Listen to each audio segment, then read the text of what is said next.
Voici la traduction en français. C'est le dernier film de guerre de 2024 qui vient de sortir. Un hélicoptère effectue une mission de patrouille dans le ciel à la frontière. Cependant, le pilote aperçoit des véhicules suspects au sol qui se dirigent à grande vitesse vers la frontière. Après avoir reçu l'autorisation d'attaquer, le pilote tire plusieurs missiles sur les cibles. Alors qu'il s'apprête à faire demi-tour pour poursuivre l'attaque, un ennemi lance un missile anti-aérien dans leur direction. L'hélicoptère est touché et commence à perdre le contrôle, plongeant vers le sol. Un autre pilote d'hélicoptère tente de leur venir en aide, mais le quartier général, pour des raisons de sécurité, lui donne l'ordre de retourner à la base. À contre-cœur, le pilote obéit et fait demi-tour. Pendant ce temps, l'hélicoptère touché tourne encore dans les airs avant de s'écraser au sol. Heureusement, les deux membres d'équipage en sortent indemnes et parviennent à s'échapper avant l'explosion de l'appareil. Rapidement, les forces de secours arrivent et les deux soldats prennent leurs armes pour affronter les ennemis qui avancent vers eux. Voici la traduction en français. C'est le dernier film de guerre de 2024 qui vient de sortir. Un hélicoptère effectue une mission de patrouille dans le ciel à la frontière. Cependant, le pilote aperçoit des véhicules suspects au sol qui se dirigent à grande vitesse vers la frontière. Après avoir reçu l'autorisation d'attaquer, le pilote tire plusieurs missiles sur les cibles.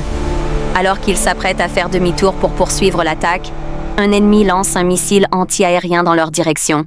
L'hélicoptère est touché et commence à perdre le contrôle, plongeant vers le sol. Un autre pilote d'hélicoptère tente de leur venir en aide, mais le quartier général, pour des raisons de sécurité, lui donne l'ordre de retourner à la base. À contre-cœur, le pilote obéit et fait demi-tour. Pendant ce temps, l'hélicoptère touché tourne encore dans les airs avant de s'écraser au sol. Heureusement, les deux membres d'équipage en sortent indemnes et parviennent à s'échapper avant l'explosion de l'appareil.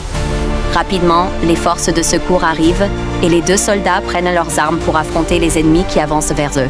Au loin, d'autres ennemis apparaissent et ouvrent le feu intensément.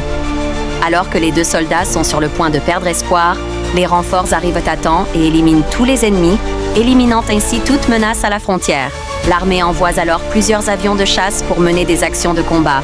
Arrivés au-dessus de la base ennemie, les chasseurs commencent à bombarder les installations ennemies.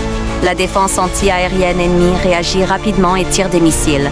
Après avoir été verrouillés, les avions déploient des leurres pour intercepter les missiles. Ensuite, les pilotes verrouillent la position ennemie et lancent un missile pour la détruire. Une fois cette menace écartée, les chasseurs se dirigent vers un autre site de bombardement. Ils atteignent leur cible, confirmée comme venant de la ville. Halcon 01 atteint la cible et reçoit l'ordre d'attaque. L'avion largue ses bombes, détruisant complètement le bâtiment visé. L'opération de bombardement est ainsi achevée avec succès.